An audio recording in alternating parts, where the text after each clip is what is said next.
What's happening, my people? Welcome to Vertical Football Podcast and welcome to the match review.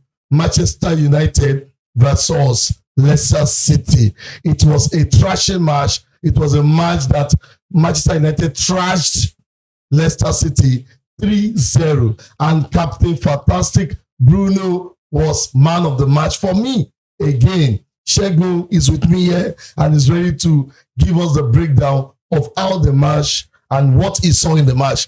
Shegun, how are you doing? That's good to be here. Good to be here. You told me this morning or this afternoon that you are excited to... Yes, I was excited to watch Manchester United. I knew something was going to happen and I'm happy. And maybe it's because it was Leicester.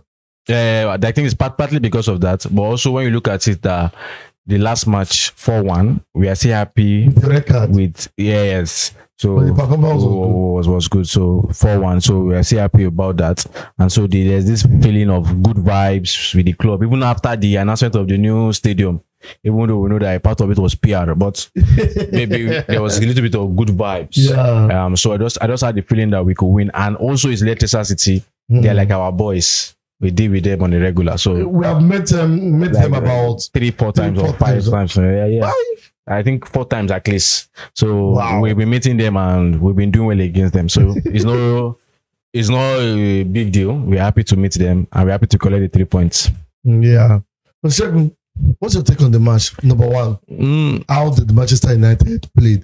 Did they play to your great belief? The reality is that we cannot expect perfect performances from this team yet. Yeah. But I think at least there are better performances from before. Yeah, that's true. Better performance from before. Even now, we see some players are beginning to take up confidence. You can see it in their game. The likes of, even from the last match, you see the likes of Zexi, the confidence is there. Even HOJLUND, you see after the first goal, which we are happy he scored after 99 days. Thank God he didn't reach 100. Thank God. It's not 100 days. Thank God it's not 100 days. Sound like a fasting program. So thank God it's not 100 days. But we're happy he got the goal. And after that goal, we could see that energy boost, we see that confidence boost in his game. So the likes of Evan also very sad because he was having a great game. We were even praising him up until the injury. It's just something else. It's sad really that in Man United, the players that should have injury that are not playing well are the ones that are fit, and the ones that should be fit and play are the ones that get injured. It's sad, but I wish him all the best. So it was a lot of things, likes of Amas getting his competitive debut. 18 years. We were even saying it that the guy has been for so long. We thought this guy should be around 2021, but he's still 18. So I wish him all the best also. So a lot of good things. Obi came on the second half. So we're happy. 3 points is important. Can we just make it tactical now? There's a change in flow of AMORIM's pattern right now.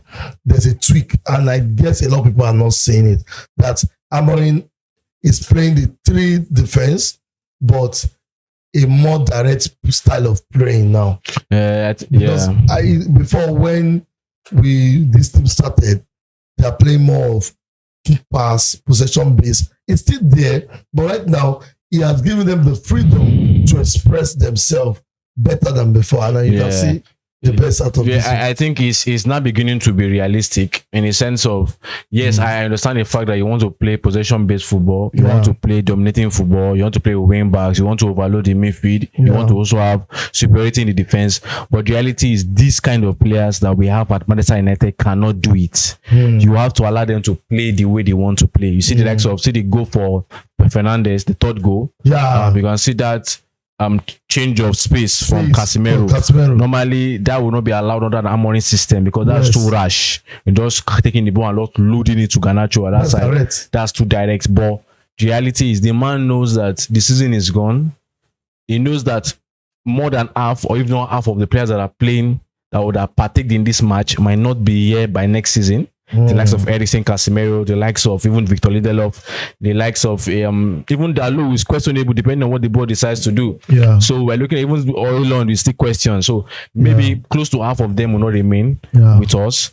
So it's just like let them just even Eriksen, let them just play what they want to play. Let them have their time. Let's try and salvage what we can salvage from the remaining of the season, even in the Europa League. Let's get what we want to get, and no big deal. Next season we start afresh. next season starting afresh. Shagun, I'm thinking that a coach should not be known for one particular style of play. Yeah. And you see, Guardiola have changed nowadays. Before now, that was last season. When the season they won treble. Yeah. That was 2 seasons ago. You can see that there was a time that there was a long ball to Haaland, and there was doesn't have assist. That same thing has happened this season. De Bruyne to the right, to Haaland. Yeah. So I'm thinking that AMORIM should understand that in the Premiership game like this, a lot of strategy have to be in place. Yes. So you should not throw away the long ball and say we want to play possession-based football. There are some teams you are going to play possession-based football, and there are some teams that you are going to eat them on a counter. So I'm of the opinion that if AMORIM can avoid this type of mistake, because I don't think Manchester United are going to bring in 11 players at the end of this transfer window, at the end of this season, during the summer transfer window. It depends on how much the players cost, actually. If it's this 1 million, 2 million we are buying, we will bring 47. And I like it. It's just that even is low risk, really. Low risk. And the reality is, we don't care the price tag. Yeah. All we want is good players. Firmino cost us next to nothing. Garnacho cost us next to nothing. So Amas cost us 30 million is Amas. So the reality cost us next to nothing. So the reality, Obi says like 1 million or 900 or 1.9 nothing compared to Garnacho, HOJLUND, Sancho, Rashford, Anthony. So the reality is, we don't care about the price tag. We need quality players, and we need players that have a point to prove. Exactly. The players that want to make a name for themselves in the theater of dreams. So it's possible if they get in 10 boys from South America. We want that. See, at this moment we have no choice. We know the club is broke. Yeah, the club is broke, and we know that the shipping away of players might not be as fast as we want. Yeah. But the reality is, you can also augment that by bringing in young boys from South America that want to play football. The reality is, if you bring one young boy that can play like the likes of Neymar or Mbappe, we are set. We are set. So let's go for that. That type of young player also, you will need a Premiership star, like a Premiership proven player, to help them follow this process. Yeah, we have Premiership proven players in our squad now.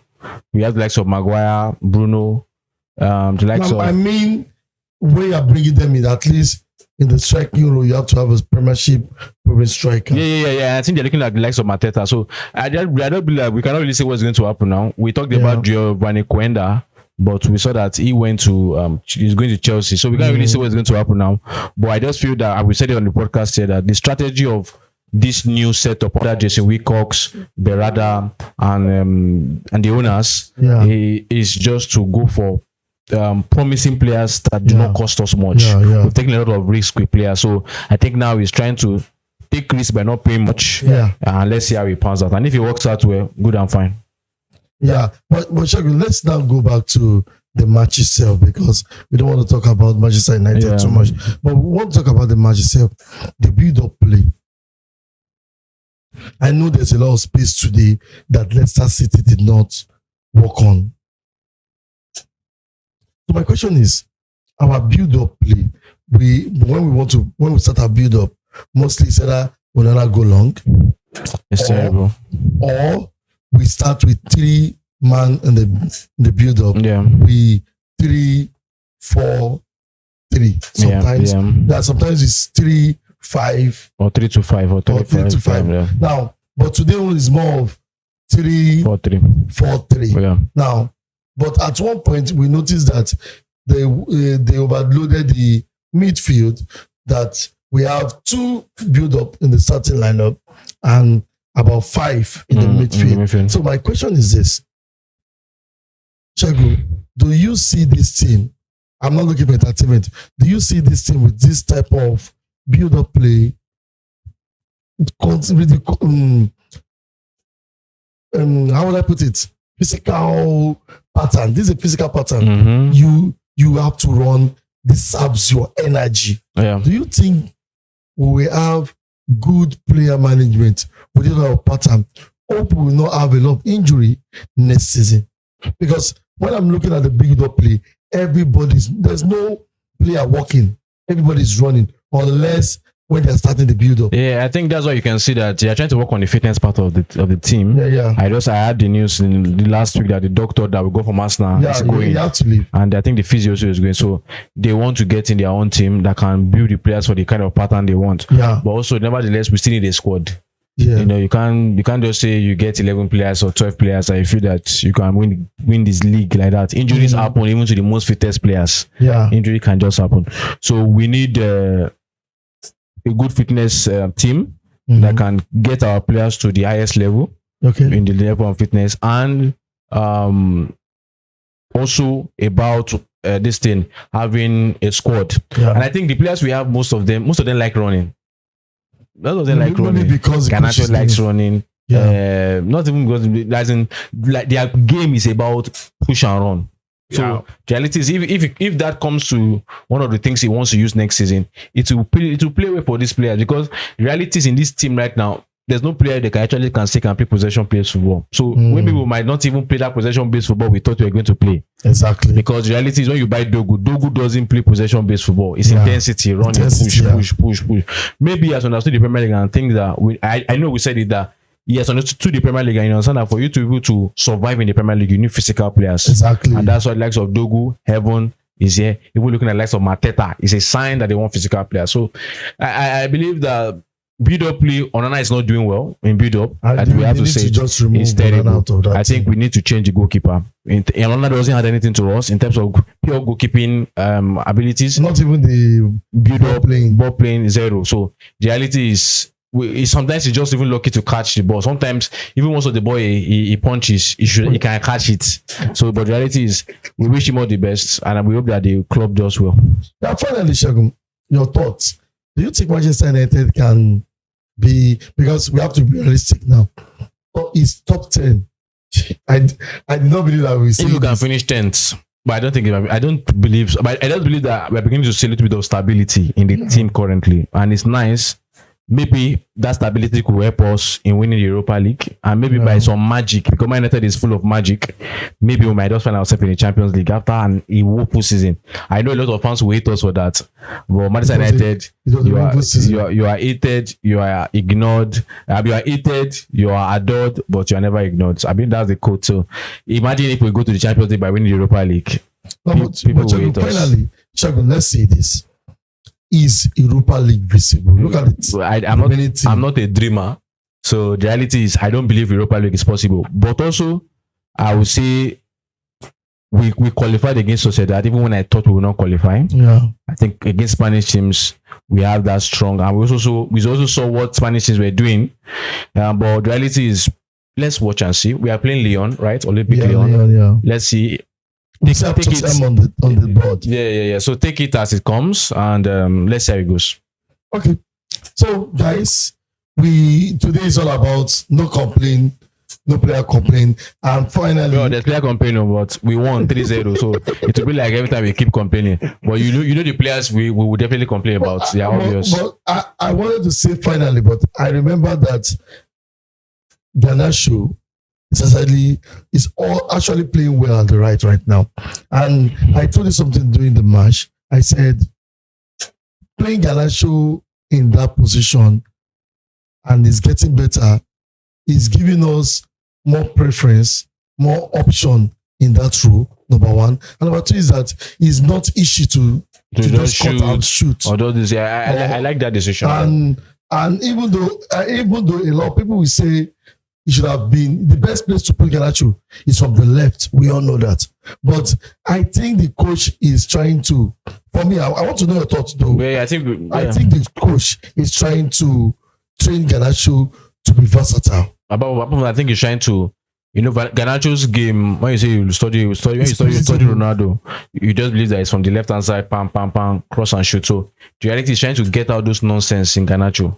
By putting on the other side, because you can't do what you always want to do. And sometimes when you are in there, you might not have a better chance, because for you to shoot for you to cut in and shoot, you're using your weaker foot. So sometimes you might just be opportune to just pass. And sometimes that means Garnacho is maybe much more productive for the team to pass on the right hand side than when he's on the left hand side. So whichever way, I'm happy he got a goal today, actually. Awesome. And we have to talk about Delete.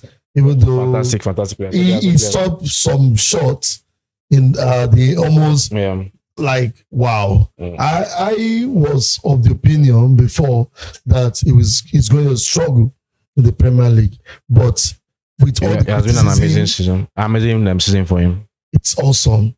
So guys, these are our thoughts on this match, and we just want to let you know that Manchester United are ready to do something new till the end of the season. Yes, and I still guess not. Really, it's either way. Yeah. But as Manchester United fans checking us out right now, this is time for you to have a little bit of hope. Get it together and just take it one game at a time. Europa is up for grabs, but if you shoot for the sky, for the space, maybe you can hit the moon or land in the sky. But this is what I want to tell you. It's good to be optimistic, and it is good that we should hope that all our players are back. Ahmad, a lot of them are back to give us more squad depth. Thank you guys for joining. This is Vertical Football Podcast. And Shegun, it's good to have you here. Yeah, guys, follow us on TikTok, follow us on Instagram, and also like our YouTube videos, shorts, YouTube videos. You know what? You can just check on our YouTube, check our player profiles, and also share it to your friends, share it to your enemy, share it to Chelsea fans. You understand? Share it all around. Tell them that Vertical Football is here to give you the best of the best football. Till we meet again, stay fixed to Vertical Football Podcast. Thank you and bye-bye.